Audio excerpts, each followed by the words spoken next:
Cause you wa. One name one. More than wa. Not losing life in. So Iyore you want support we. Gbe mi yo hun. E brabi ni are no do akondom anyway. Ya ro bi o e. Ro bi e wo gan ba. Eh, cause he hu. Oh hu. Because when you calculate the first one, okay can we jure. Oh gwan. O wa ni ya no ni e mo e bogbe. Cause you young again na we can man no man nu. E ga nu re bradu man ga nu ya re bradi. Yero nu we mo e bogbe. O wa wa igba discuss na. Akwa arugwe na boni do ase e bonu gwachi eya ge ya ge ya e bo ya fe no redo eya mo ya gboto e social media no gi ne valoro a na te be si mi le no gwa no kwa no gwa na le ka me no re wa ya kun no to ai wani ma se na ono si enya like pa eri ma no ro na era of ye ya fe yo o ku le ya no ma deserve ka mo me ya bi ko se e ma ya ke no e kari I'm like every man why you boyo. Fear ni boy worry. I'm have taken no coming. Yeah, why who have bonnet? Why yeah, what for her bonnet? Yeah, what's who got that one work? I mean, imagine every man with Genia. Oh, her boy, and Lania Genia, what's who got patas, who got patane, young Buquebo, no Ziza. One well, on Monoba top of it. One week I come again. I'm going to be coming. Okay, in your here, can let go. It can different again. Don't have but different. Or bone nakina, or henakino different. Eh, na you was in a on her book. You can okay, Sammy, you it can be your peggy even.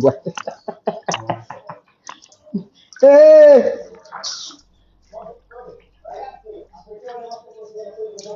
well, Becky. I say, then they say, yo, anything no care, doniri. Where maybe some. Eh, on TV, on the room, no no care. I want not one of the active film, every time we have one the active film. One of your opportunity here, you're coming. Could work if you go and move your like do ya me bog me jore. Might it or no? Ah, a phone walk one video. They don't have a boy phone. You're a careful, eh? Careful. See, I'm not silly. Suhu wagmo.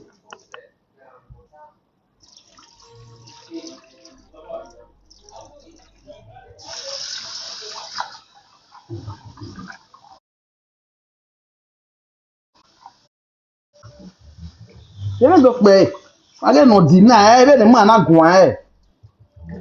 I'm moha. I'm moha. When I walk you, Lademo. I dear go a family no.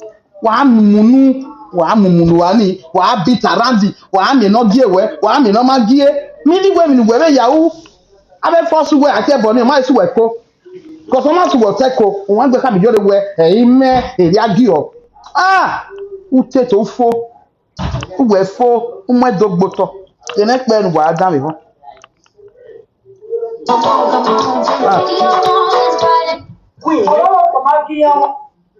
adam yo Azenele nwa nọrọ rie. Wàhálà rọ̀ báyìí pé àmọ́gbé ló ń lẹ̀. Atu ha Bala me no weta. Amagwe ni gala jo. awa we na ga Na bagwe me ya fa hunye ga. atu ho tara wa ama we ni yoro ga la de wa ni mu fake ya wa adam yo Ọkọ̀ mẹ́sìsà ọdún ìwé ohun ẹ̀ á kí màáyé. okay Ewu ya ni Bẹ́ẹ̀ ọdún agi mai. oh So no gi yan wona.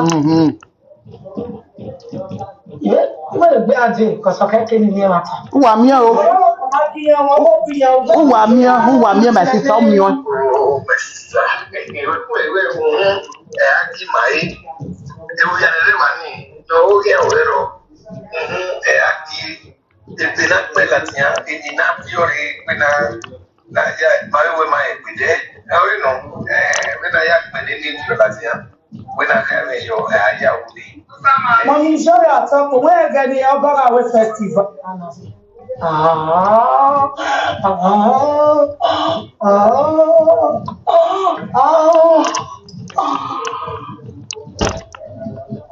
But your sister, wahala ro bairo. Like do My dear sister, me secretary no be secretary. Maybe no be secretary. if you are if you are to go home, we are go to Iyore, ni ati Ogyoba. Come and not here bonnet, my dear sister Iyore. If you, how rob your man, who can't rob your man, we with 5 men. What's the man reply? My baby, because you be first when I love. What you know, so when I 5 video, now I do for mama. If I love you, I know the watch. If you let you watch, you my wife understand that now. I don't give F, but he love you well. A man I watch. Don't get right now. I got here. Obijeme. Utetenegiaba. Lugwega tewe mama. Ni na like you when you obi oh. Why it Iyore? Eonya don't get right now. Utetenegiaba ti obijeme. If you matter about Utetenegiaba, ati obijeme no obijeme. Umi ati Ogyoba. Wa ba bo vi dun. Eh, mama je. Idenega. Wagi ti obijeme. Abagi ti Ogyoba. Iyore ti eyan we re Sonia right me vo.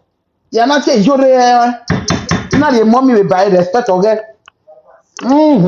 Dogo vi gwe na got here. Obije o. It was ye gbonege. Je ne we gbero leye. Wahala ro bairo.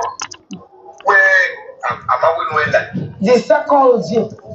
Tala me no eta. Ama we ni gala to. Bi ati ne na bo we me bi ata bo ne gala. Oh, my sister. Very. Owu. Agi ya So to no kiyan wona. O hama jeta. Mini we tori okode. Where be ade? Iyan okode. Agi giwa hu. Eri ma gi ohun. Eri ma na gi ohun. Ibi e do kwata me ho. Eri ma na gi ohun. Gi hun. Abe benu no ta. Be de jore. E ba gi ma. Omo sunu yo ona ta e half. Agi gi we omo Iyore. Iyore ya na ya suing ya to court. Iyore suing ya to court from A to Z. Ejo paro. E fe si aberu mi ani na mo e bog Iyore. Sue ya to court. Everybody. Sue ya to court. Sue ya Iyore. Sue. Because eri ma ti gihun we agwo wonu. Eri ma ti gihun we agwo u mama no gihun. Ere gbe ba Iyore yan we ogun na oge wa ti eru wa ya mi ate ni mai. Ye le brad boy ya na mi akwo ikoto ya kwa ebi ya kwa ya. Wọ́n tu dole meta. Iyore kan avec gbugbo wo gbi Iyore ro avec gbugbo.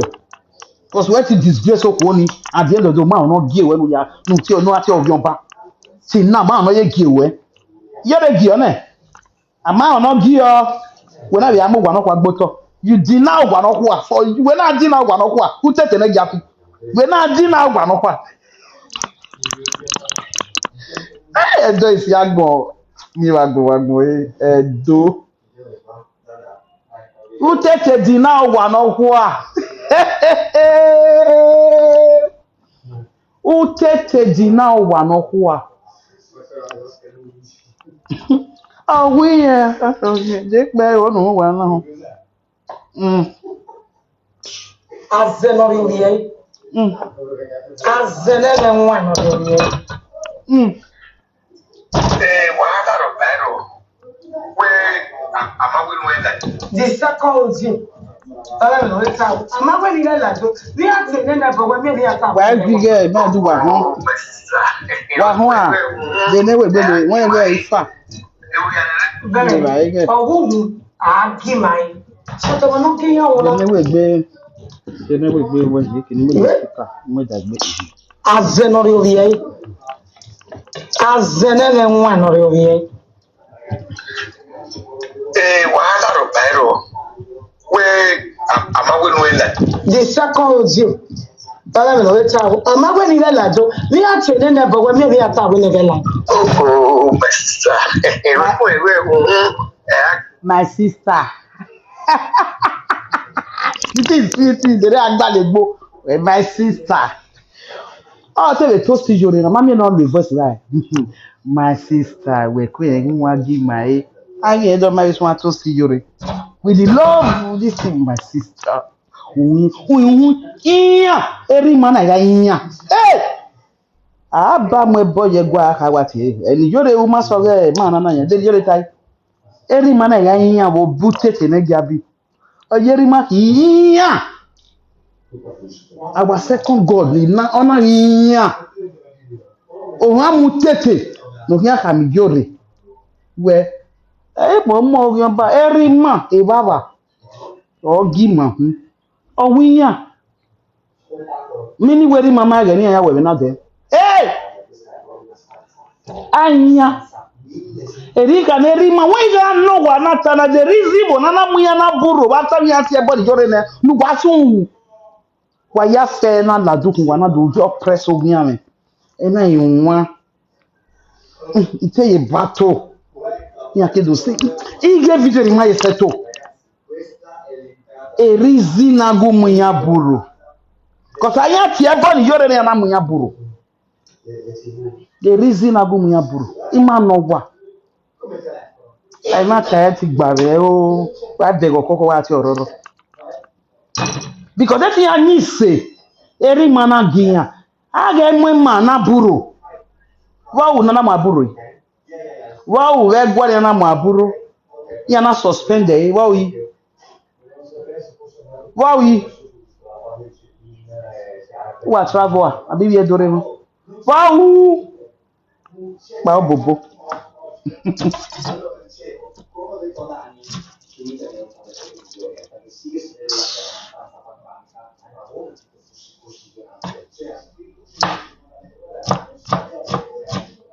Kino we na me respect ne elders.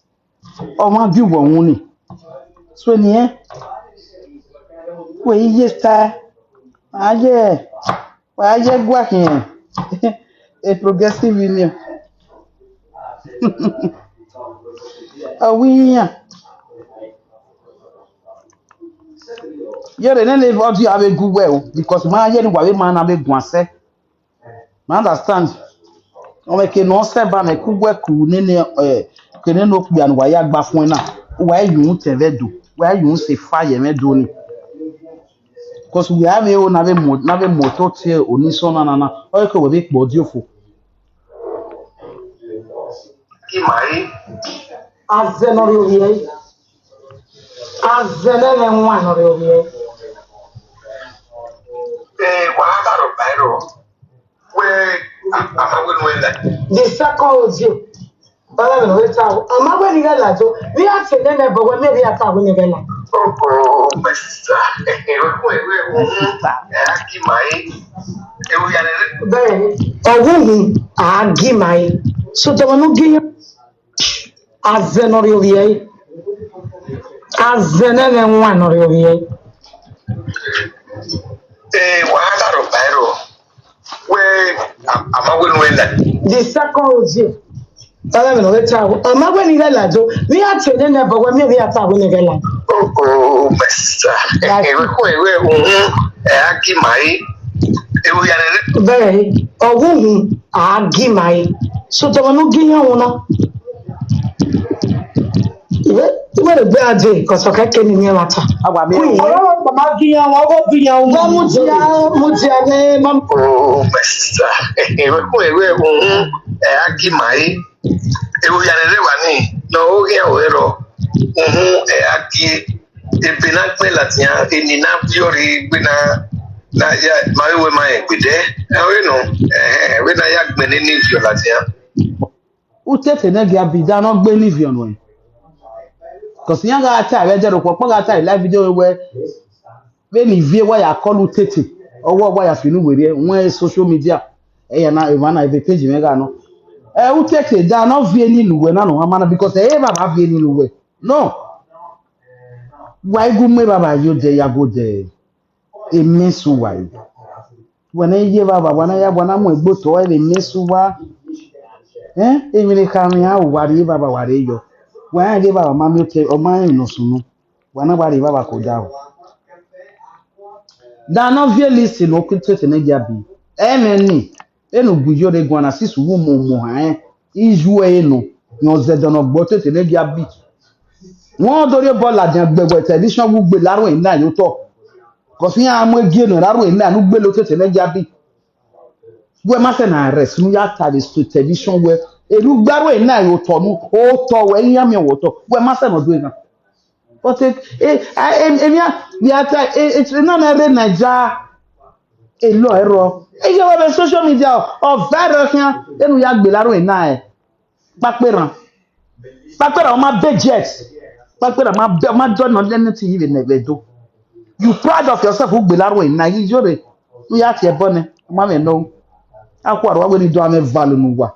Abeg wa beg you. You don't tell me no we agwa be type bode. After be marry na even you wa. E bode bo marry. Thank you.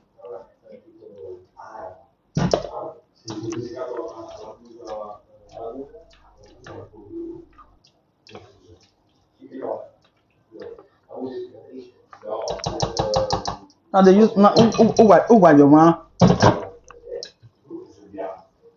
Who your man kolo? Ooh.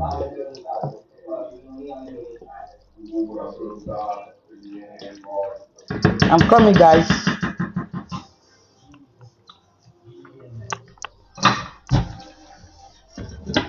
When I test it, we dey feel the villain. The villain. You understand? We dey feel am the villain.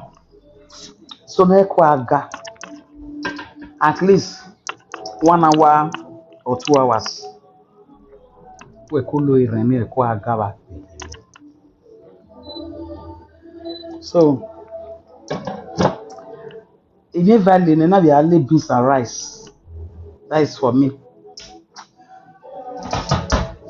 Why do you only want to tap? Ale. Like in 1 minute.